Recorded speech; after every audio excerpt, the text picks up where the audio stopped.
Bismillah. Assalamualaikum warahmatullahi wabarakatuh.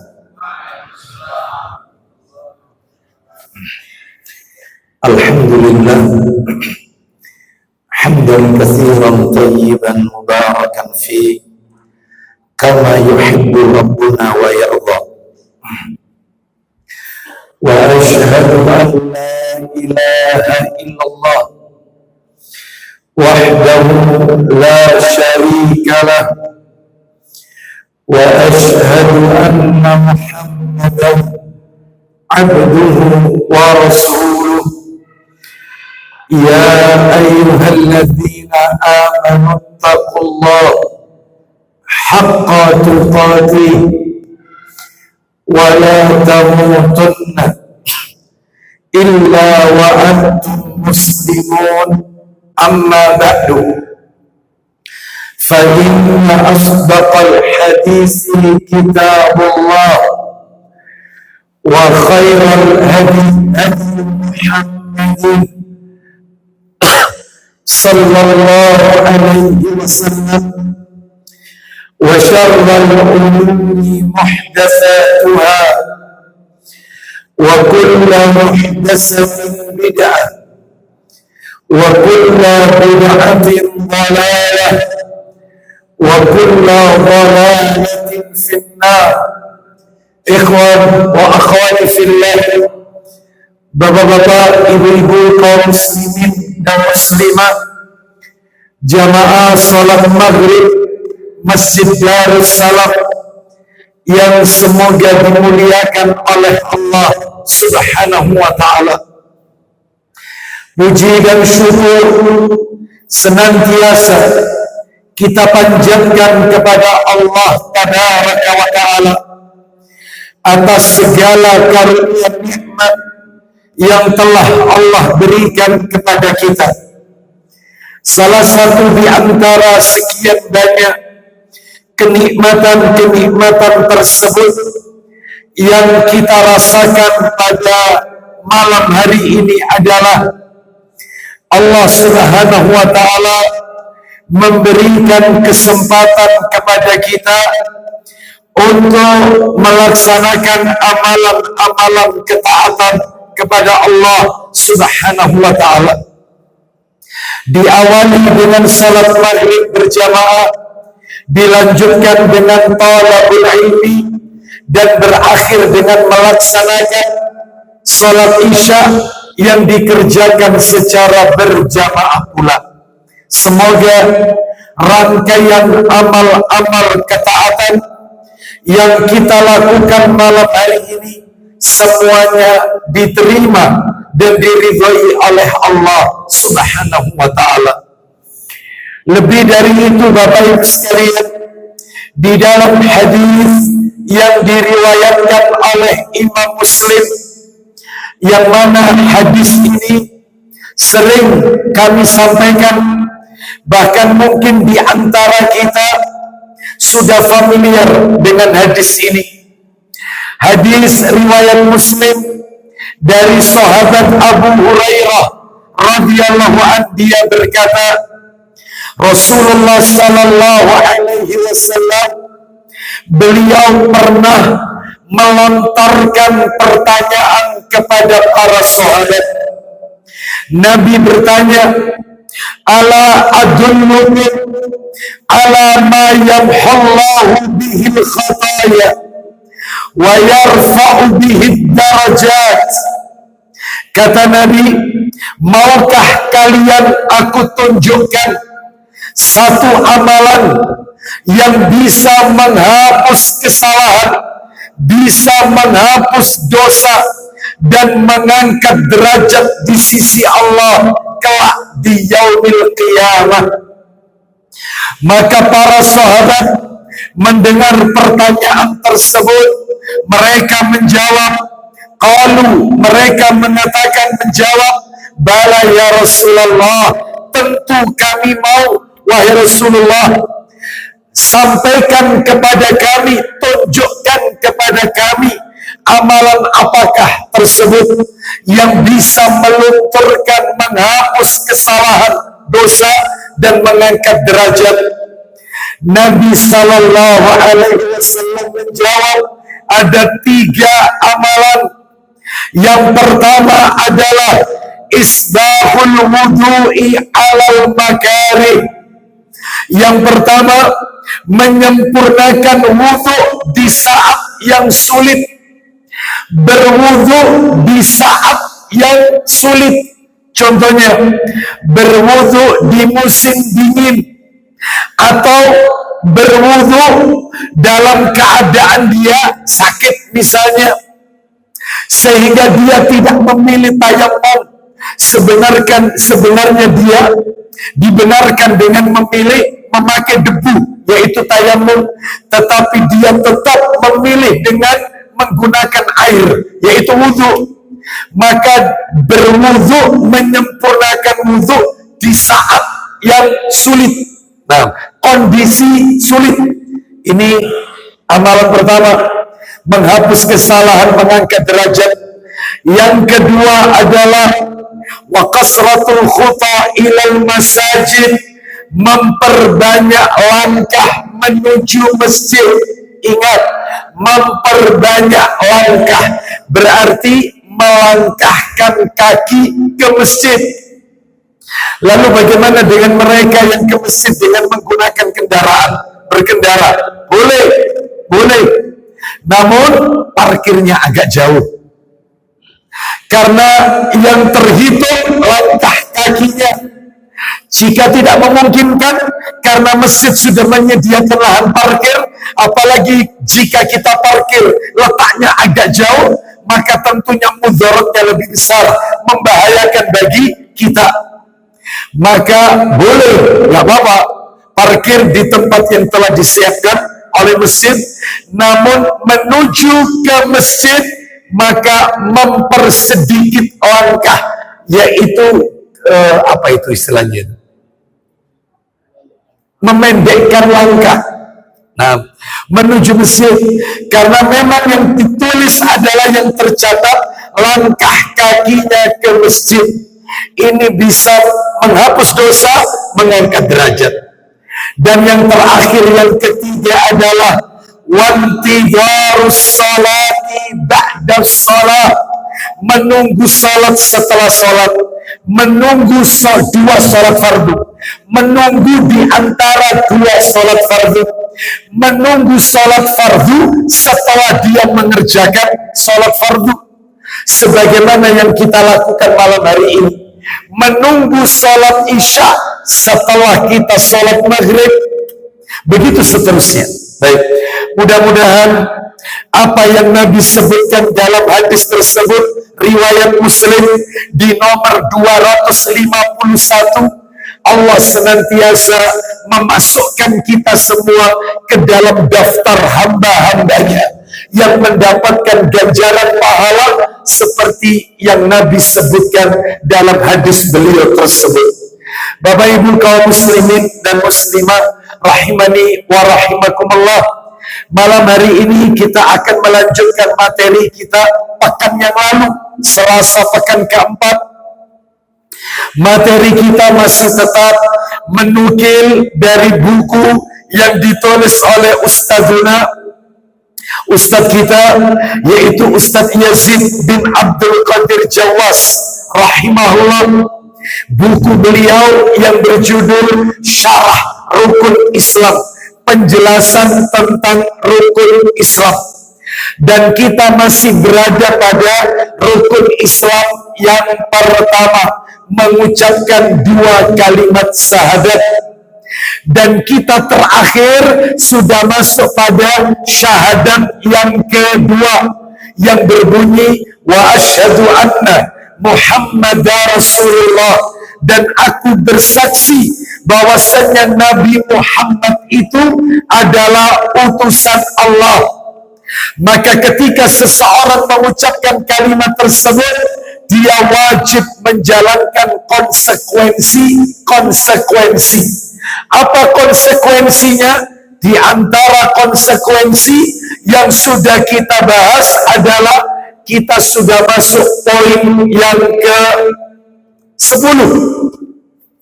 Poin yang ke-10. Pekan yang lalu sudah masuk konsekuensi yang ke-10. Apa itu yang ke-10?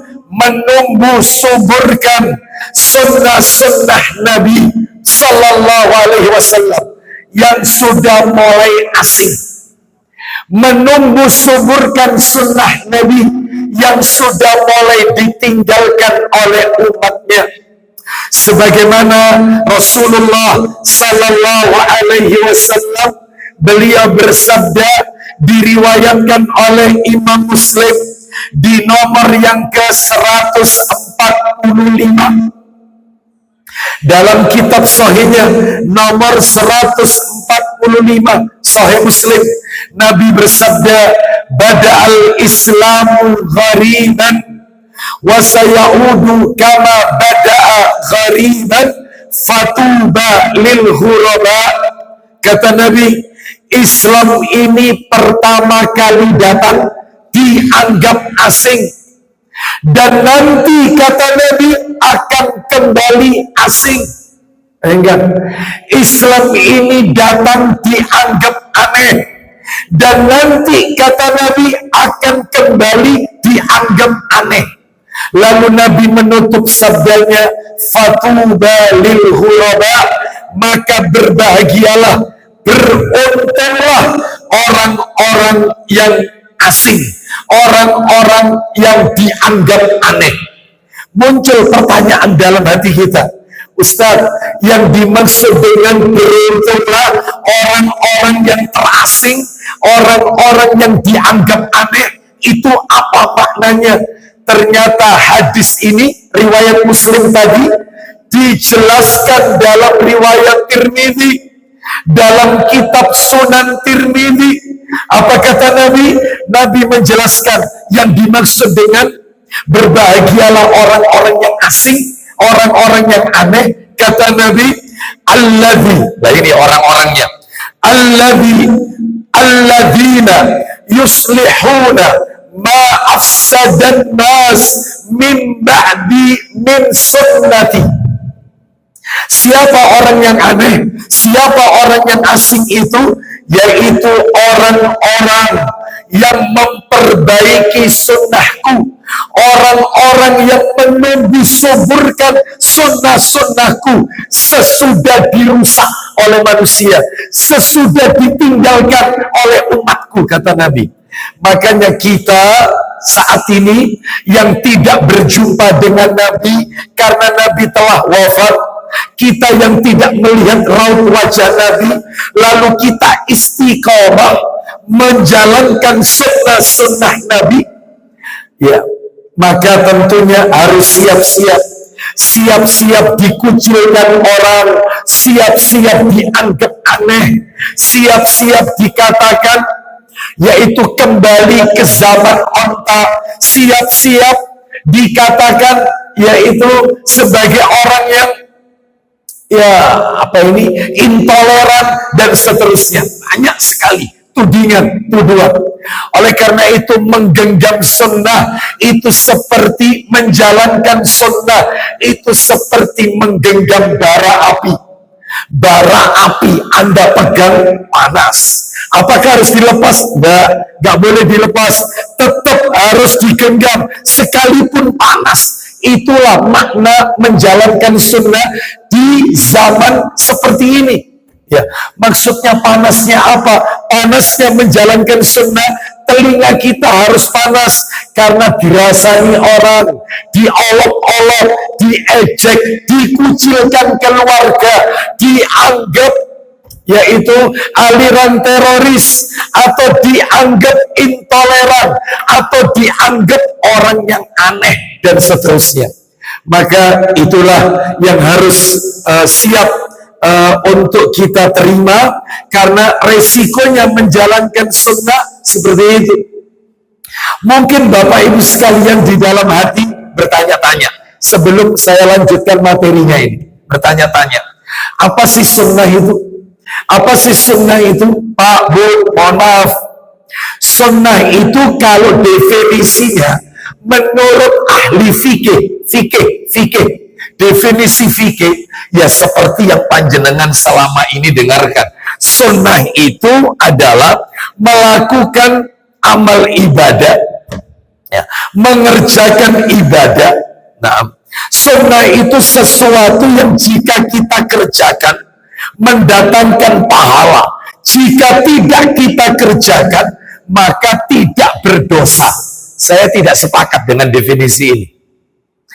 Jika kita lakukan mendapatkan pahala, jika ditinggalkan alias tidak kita kerjakan, maka tidak berdosa. Saya tidak sepakat. Akibatnya gara-gara definisi ini, sehingga seseorang itu sering meremehkan sunnah. Kan mek sunnah tok. Dalam mek sunnah, lawan mek sunnah dikerjakan oleh pahala, gak dikerjakan, gak apa-apa. Akhirnya meninggalkan sunnah. Saya gak sepakat. Lah terus yang benar bagaimana? Yang benar mindsetnya harus dirubah, definisinya, yaitu sesuatu yang jika kita kerjakan mendapatkan pahala, jika kita tinggalkan rugi besar. Nah itu. Sehingga kalau definisinya ini, dia tidak mungkin meremehkan sunnah. Contoh, kita terapkan sholat sunnah qobliyah subuh, 2 rakaat sholat sunnah fajar qobliyah subuh. Masih ingatkan di antara kita apa ganjaran pahalanya? Lebih baik daripada dunia beserta seluruh isinya. Wih, dunia beserta seluruh isinya. Lah isinya dunia ada Masjidil Haram. Dunia beserta seluruh isinya ono Masjid Nabawi. Dunia beserta seluruh isinya ada Masjidil Aqsa. Ternyata 2 rakaat sebelum subuh lebih baik di sisi Allah ketimbang itu semua. Kira-kira kalau ditinggalkan, kira-kira apa tidak apa-apa? Enggak lah, jelas rugi besar. Yaitu yang saya maksud. 4 rakaat sebelum zuhur dan 4 rakaat setelah zuhur. Itu apa ganjarannya? Wah, kita kalau dengar hadisnya riwayat Tirmidzi, sayang kitabnya nggak saya bawa. Riwayat Tirmidzi jilid 1 Sunan Tirmidzi, nomor hadisnya Bapak Ibu sekalian, itu disebutkan di nomor 728 dan 730. Nah, mohon maaf, di nomor yang ke-428 dan 430, insya Allah. Di situ disebutkan, barang siapa yang mengerjakan 4 rakaat sebelum zuhur dan 4 rakaat sesudah zuhur. Ya, ini saya bacakan aja. Yaitu disebutkan di dalam riwayat Tirmidzi tentang 4 rakaat sebelum zuhur dan 4 rakaat sesudah zuhur. Nah, kita lihat. Disebutkan bahwasanya Rasulullah Sallallahu Alaihi Wasallam di dalam riwayat Tirmidzi. Nah, nomor hadisnya Bapak Ibu sekalian. Nah ini betul 427 dan 430. Kita dengarkan hadisnya. Saya bacakan. Ya, Tirmidzi nomor 427 dan 430. Saya belum baca sudah merinding. Kita dengarkan. Rasulullah SAW bersabda dari Ummu Habibah radhiyallahu anha, dia berkata, Rasulullah SAW bersabda, ya, man shalla qabla dhuhri arba'an wa ba'daha arba'an harramahullahu 'alan nar. Jelas. Barang siapa yang mengerjakan sholat 4 rakaat sebelum zuhur dan 4 rakaat setelah zuhur, maka Allah haramkan jasadnya dimakan oleh api neraka. Haram ketemu api neraka. Haram. Jasadnya haram tersentuh api neraka. Ayo, kira-kira kalau pakai definisi tadi, gak dilakukan, gak apa-apa, gak dosa. Apa ndak eman? Makanya harus dirubah. Sunnah itu kalau kita kerjakan dapat pahala, jika ditinggalkan rugi besar, sehingga kita tidak gampang-gampang menyepelekan sunnah, tidak gampang-gampang meremehkan sunnah. Itu definisi fikih. Tapi kalau definisi ulama-ulama akidah, ulama-ulama tauhid, ya, ahlu tauhid, nah, mereka mengatakan bahwasannya sebagaimana yang disebutkan, ya, oleh para alim ulama.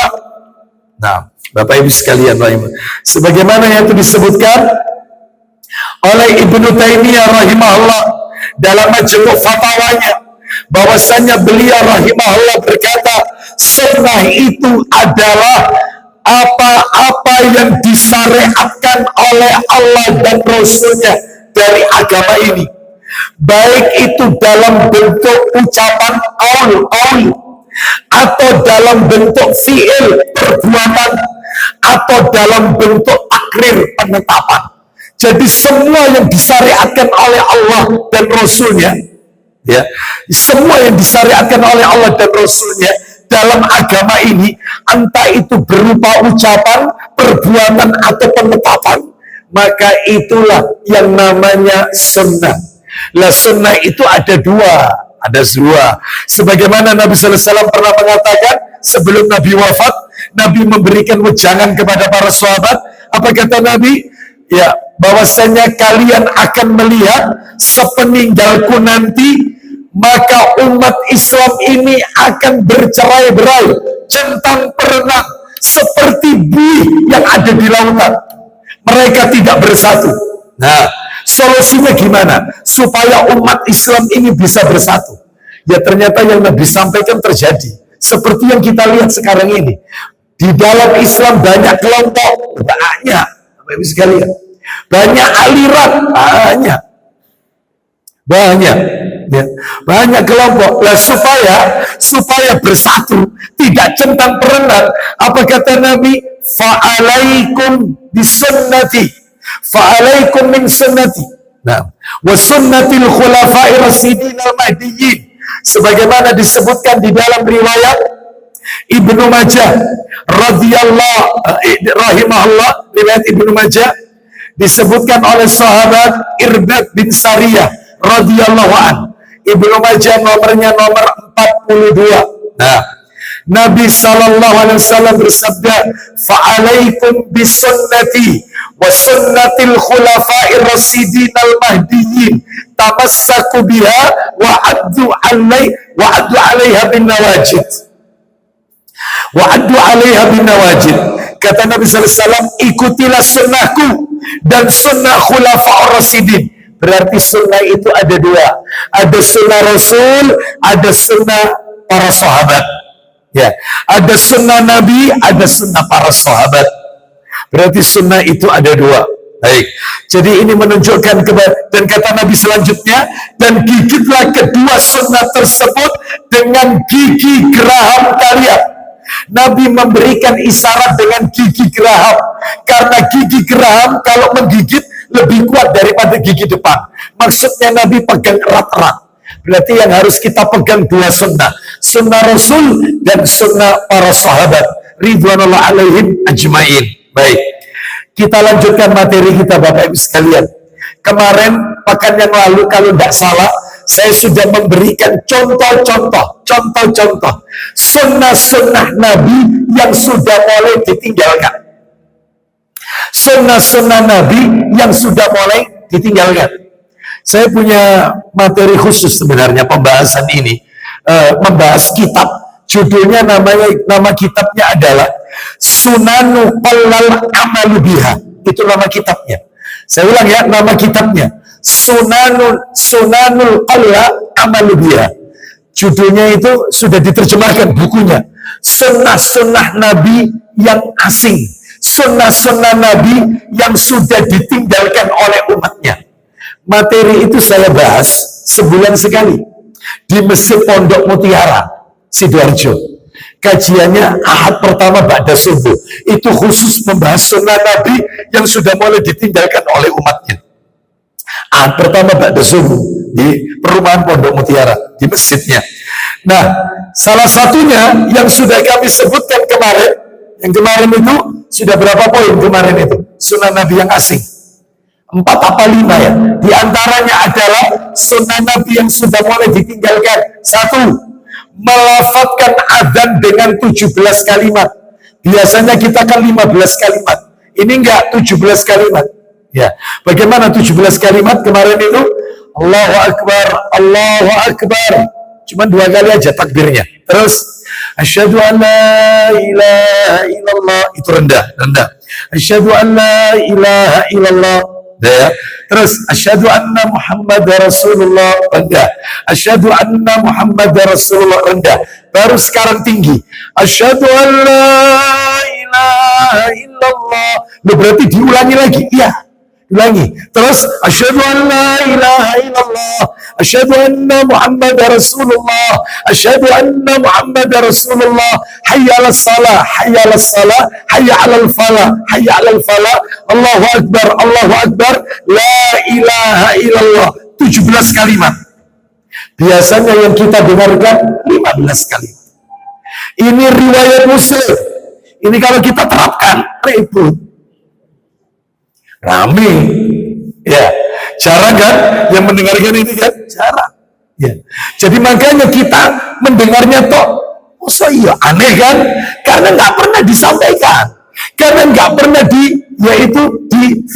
didengung-dengungkan di telinga kita. Padahal itu sunnah Nabi.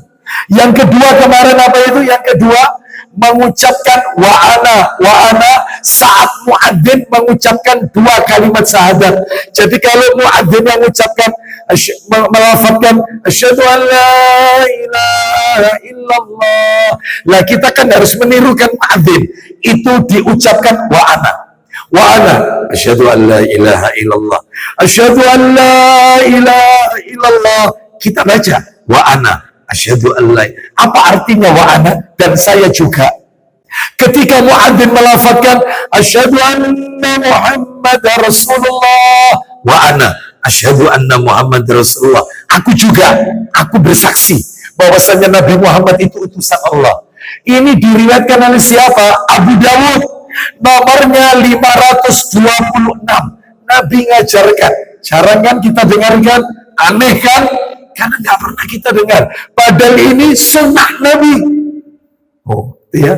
Makanya tambah ke sini, kita akan dianggap aneh. Padahal banyak sunnah-sunnah Nabi yang ditinggalkan oleh umatnya. Dan kalau kita sampaikan, mereka kadang-kadang ada yang menolak, ada yang menganggap kita aneh, ajaran anyar iki koyo bukan ajaran baru. Itu nomor 2. Yang nomor 3 kemarin apa itu? Melakukan iktihal bercelak sebelum tidur. Celaan sebelum tidur. Nabi itu kalau mau tidur pakai celak. Nah, jumlahnya ganjil antara mata kanan dengan mata kiri, yaitu ganjil. Ya, memakai celak. Kenapa? Sebab Nabi SAW mengatakan orang kalau mau tidur memakai celak itu dapat menjernihkan pandangan mata dan menumbuhkan bulu mata. Lentiknya bisa bagus. Lalu yang keempat kemarin, menjilati jari jemari dan tempat makan kita sebelum kita bersihkan. Jadi sebelum tangan kita usap atau kita cuci, atau piring itu sebelum dicuci, maka dijilati. Ya. Kenapa? Karena kata Nabi, fa inna akhirat ta'ami fihi barakah, karena sesungguhnya makanan yang terakhir itulah yang mengandung berkah, dan kita tidak tahu letaknya makanan yang berkah itu di mana. Makanya Nabi mencontohkan menjilatinya. Nah kalau pakai sendok nggak masalah, piringnya maka jari kita letakkan di piring itu. Jangan piringnya diangkat terus gini, jangan. Ya, nah ini kan jangan. Ya, jadi itu. Ya. Terus sekarang yang kelima, sunnah Nabi yang ditinggalkan, memotong kuku, ya, mencukur kumis, maaf ini, mencukur bulu kemaluan, dan mencabut bulu ketiak setiap 40 hari sekali. Itu sudah mulai ditinggalkan. Saya ulang, memotong kuku. Ustaz, lah nek kuku nunggu 40 hari, seminggu sepekan aja sudah panjang. Maka nggak apa-apa, tiap Jumat atau hari Kamis malam Jumat dibersihkan, nggak masalah. Intinya adalah yaitu dia memotong kuku. Jadi kuku itu bukan dipelihara. Lah ini ibu-ibu tidak, malah melakukan mani-pedi. Betul atau tidak? Malah dirawat. Salah. Malah sekarang yang saya ngelus dada, ada wanita kukunya pakai kuku palsu dipanjangin. Ada enggak? Rasul nyuruh motong, bukan dipelihara. Sunnah kan yang ditinggalkan kan? Kita yang nggak punya kuku itu dianggap aneh. Kuku kok jeriji kok budel-budel gitu, kau no api gitu. Coba kuku lihat cantik, ya lentik apa itu istilahnya itu apa? Jarinya apa katanya? Nah itulah istilahnya ada wanita itu ya. Jadi bagus-bagus jarinya itu, ya sampai dikasih pewarna, ya utek dan seterusnya dan seterusnya.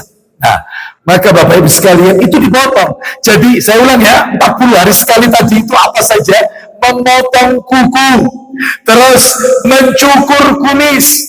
Ya, kumis itu dicukur itu modelnya banyak. Yang pertama bisa dikerok, boleh dibersihkan, bersih, habis. Jadi dia nggak punya kumis. Atau yang kedua tidak dikerok, dia tetap berkumis tapi tipis, ditipiskan. Boleh. Jadi dia tetap berkumis tapi tipis. Atau yang ketiga, dia tetap berkumis lebat, cuman yang dipotong itu adalah yaitu rambut yang tumbuh melebihi bibir atas. Jadi yang melebihi bibir atas itu yang diratakan. Jadi dia tetap berkumis tebal. Apa-apa? Boleh. Apa-apa? Dikerok boleh, ditipiskan boleh, yang dipotong bibir atas, bukan bibirnya yang dipotong ya. Bukan bibirnya loh, bukan loh ya. Rambut yang melebihi bibir atas. Ya, seperti itu. Nah itu, adapun jambang, ini bagian dari jenggot, termasuk yang di bawah bibir, bawah ini ya, ini jangan, karena ini bagian daripada jenggot. Ya. Terus kemudian setelah memotong kuku, mencukur kumis, yang nomor 3 yang 40 hari sekali tadi adalah mencukur, maaf, bulu kemaluan. 40 hari sekali. Sebab itu jika tidak kita lakukan 40 hari sekali, maka itu bisa menimbulkan bau. Rasul itu ngajari kita toharo, kebersihan. Menimbulkan bau, apalagi kalau kita berkeringat, bau. Maka dibersihkan 40 hari sekali. Seperti itu. Itu mohon maaf, bulu kemaluan. Terus kemudian yang terakhir adalah mencabut bulu ketiak.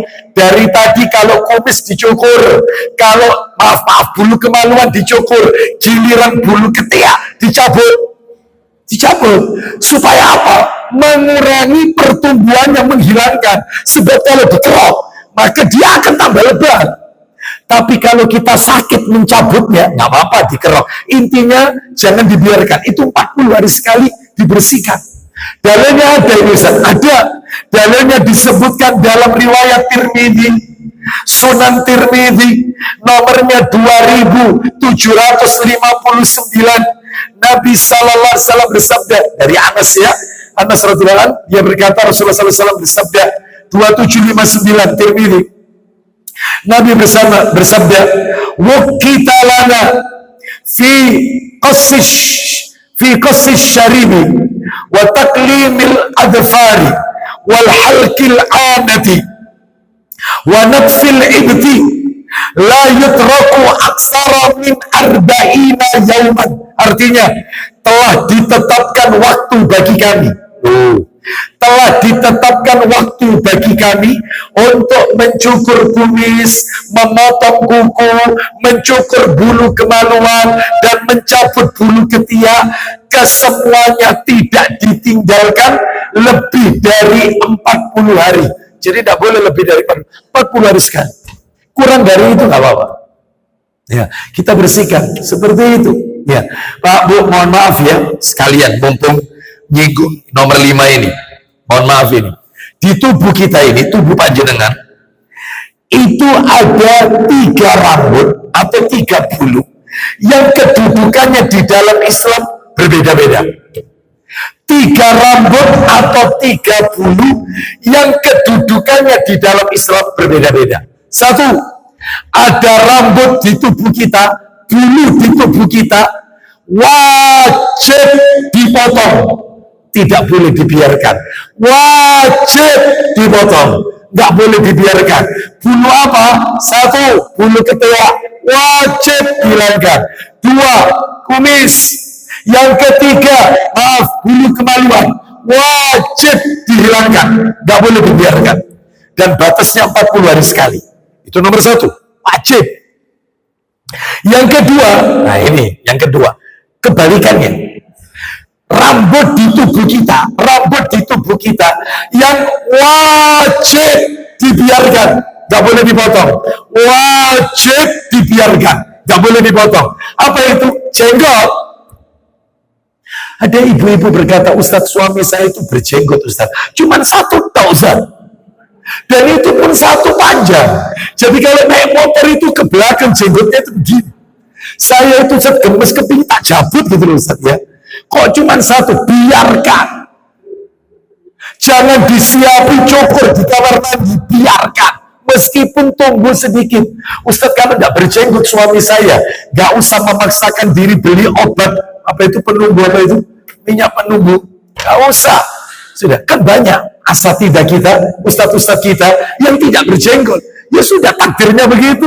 Ya, ada yang dia dikasih oleh Allah, yaitu kelebihan tumbuh banyak. Baik, jadi jenggot tidak boleh dipotong, wajib dibiarkan. Terus apa lagi yang wajib dibiarkan? Tidak boleh dipotong. Alis, bagi wanita jangan dicukur. Lah ini tidak wanita zaman sekarang. Alisnya dicukur, diganti pakai pensil, kayak setan. Jangan, biarkan, sudah bagus-bagus alisnya tebel. Sudah, ini dicukur, dikerik, ya, tak boleh. Haram, bahkan itu dilaknat oleh Rasulullah. Hadisnya ada.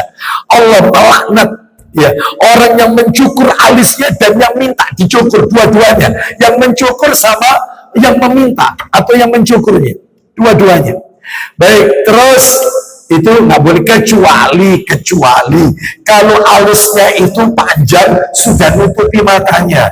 Jadi kalau mau lihat harus diginikan dulu. Nah itu boleh lah. Ada kira-kira kayak gini? Ada. Ya. Jadi itu yang nggak boleh, yaitu jenggot sama alis. Sedangkan yang nomor 3 ada rambut di tubuh kita, bulu di tubuh kita yang boleh dibiarkan, boleh dipotong, bebas. Dibiarkan, monggo. Dipotong, monggo. Sakerso panjenengan. Rambut apa ini? Satu, rambut yang tumbuh di dada pria, di dadanya. Silakan mau dibiarkan, mau dipotong, gak ada aturan dalam agama. Termasuk yaitu wanita berkumis, wanita yang punya kumis itu dibiarkan boleh, dipotong boleh. Atau ada sebagian wanita yang tangannya, lengannya berbulu, bahkan di bagian pundaknya belakang itu juga berbulu. Loh Ustaz kok tahu? Nggak usah tanya. Boleh dipotong, boleh dibiarkan, boleh. Ada juga wanita betisnya berbulu, ada enggak? Ada. Laki-laki betisnya berbulu, silakan dibiarkan boleh, dipotong boleh. Ustaz, bulu hidung Ustaz, maka dalam hal ini nggak apa-apa. Kecuali kalau mengurangi estetika sampai dilewer ini, ya itu ya jangan. Jorok itu. Bulu telinga, saya pernah lihat ada orang, memang jorok kesannya. Padahal memang boleh, tidak ada aturan memang. Ada orang telinganya itu penuh bulu, sampai keluar-keluar bulunya itu. Kesannya ketika dalam interaksi, lihat itu, jorok, estetika ya, estetika. Maka lebih potong lah, termasuk ini sampai kelihatan, ya Allah, gak diramut ini. Estetika ya, tapi itu memang sebenarnya boleh dibiarkan, boleh dipotong. Cuman dalam hal ini ya seyogianya ya dipotong saja supaya apa? Nampak bagus. Ya, kita lanjutkan sekarang. Yang nomor 6, sunnah Nabi yang jarang dilakukan, sunnah Nabi yang mulai ditinggalkan. Yang nomor 6 adalah yaitu nomor 6 melakukan safar pada hari Kamis. Safar pada hari Kamis. Safar pada hari Kamis. Ya. Jadi kalau panjenengan kepingin bepergian jauh, maka kita dengarkan hadisnya ya. Riwayat Bukhari dalam Sahih Bukhari nomornya 2949. 2949 dari Ka'ab bin Malik radhiyallahu anhu. Saya bacakan, laqallama kana Rasulullah sallallahu alaihi wasallam yakhruju idza kharaja fi safarin illa yaumal khamis. Apa kata Ka'ab bin Malik? Jarang sekali Rasulullah SAW itu keluar bepergian safar kecuali hari Kamis. Jadi Nabi kalau melakukan perjalanan jauh mesti milih Kamis. Dan bukan hanya Kamis, milihnya malam. Kamis malam. Berarti kalau gitu Kamis malam Jumat. Enggak, itu sudah masuk Jumat. Berarti kalau begitu Rabu malam Kamis. Seperti sekarang ini kan malam. Ini sudah Rabu ini. Ini Rabu ini, bukan Selasa. Kalau kalender Hijriah. Kalau kalender Masehi, Rabu itu nanti malam pukul 00. Tapi kalau kalender Hijriah, sekarang Rabu. Sekarang. Termasuk panjenengan kalau mau keluar kota, keluar negeri, berarti malam. Berarti malam Kamis. Berarti besok malam, Rabu malam Kamis. Pada maghrib, matahari terbenam, berangkat. Kenapa kok malam Ustaz? Maaf, tak tunjukkan. Dalam hadis riwayat Abu Dawud, nih, tak bacakan Bapak Ibu sekalian. Riwayat Abu Dawud jelas sekali. Nabi itu memerintahkan kita bepergian itu malam hari. Ya.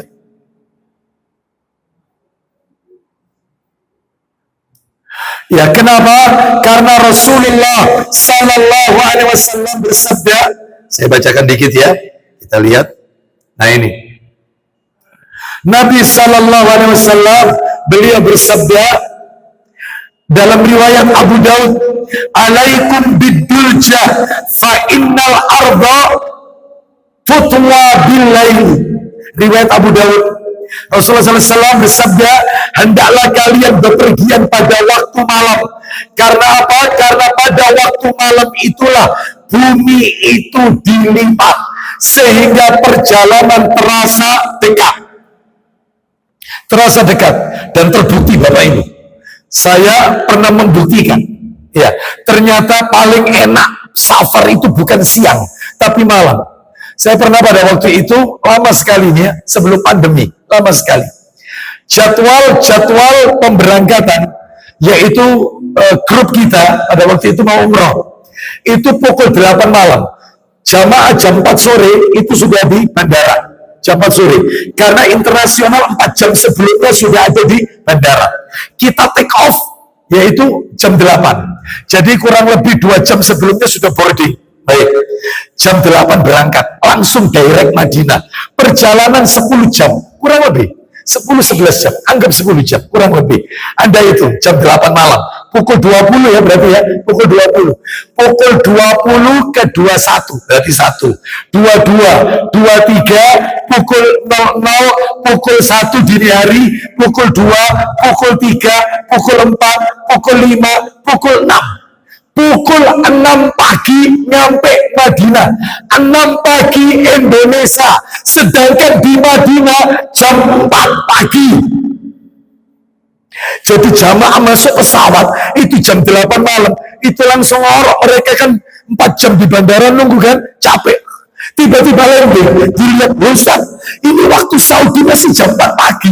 Jam 8 berangkat. Jam 4 pagi kita sampai. Ya. Jadi bangun, itu cuma mereka bangun makan, kan makan 2 kali biasanya di pesawat. Itu mereka kadang-kadang makan, tidak dimakan. Karena mereka tertidur, tiba-tiba sudah landing. Lu coba, bumi itu dikerutkan, sehingga berjalan lebih dekat, kalau malam. Tapi kalau berangkat siang, makanya kata Nabi, as-safaru qit'atun minal adab. Safar itu bagian dari siksa. Loh kok bisa?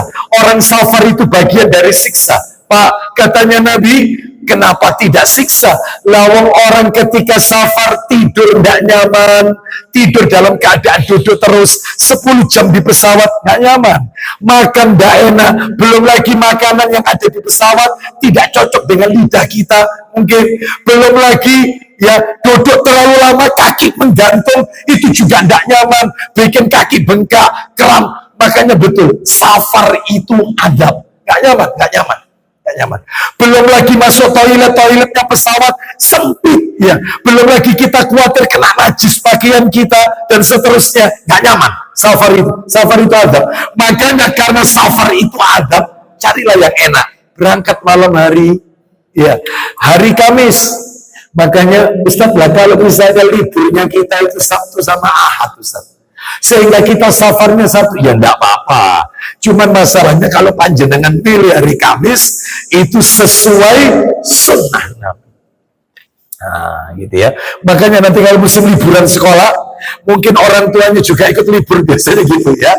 Maka ingin mendampingi putra-putrinya liburan sekolah setelah ujian, maka bilang, budal dino Kamis. Berangkatnya Rebu malam. Masuk itu ya. Baik, Bapak Ibu sekalian, ya, saya pun juga perjalanan darat, ya kadang 3-4 bulan sekali saya jenguk putra saya. Putra saya di Cianjur ya, di daerah Cipanas, Ciberuk, Cibanas, Jawa Barat. Tol panjang. Dari langsung masuk tol, ya, sudah karantina, masuk terus langsung Jakarta. Itu non-stop, berhenti cuma 2 kali, rest area, non-stop, 10 jam. 10 jam, langsung nyampe Cipanas, Ciberuk. Ya, dikit naik dikit, sudah puncak, Bogor. Bapak Ibu sekalian, jadi ternyata betul, perjalanan malam hari itu, meringankan. Ya, ini sunnah Nabi SAW. Baik, karena sudah masuk adzan Isya, kita dengarkan kumandang adzan Isya, setelah itu nanti kita lanjutkan sedikit. Wassallallahu ala nabiyyina wa ala alihi wasallam.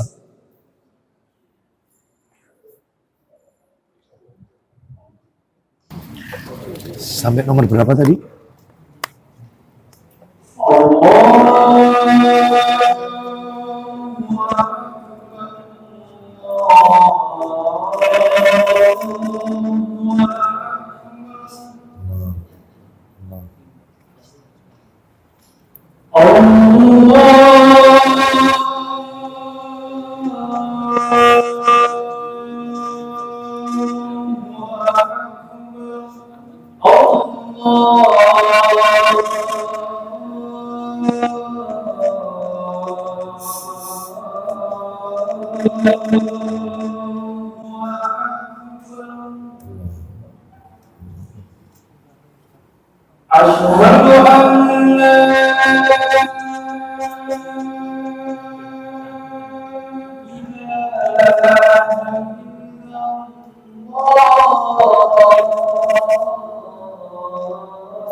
Alhamdulillah, salatu wassalamu ala rasulillah.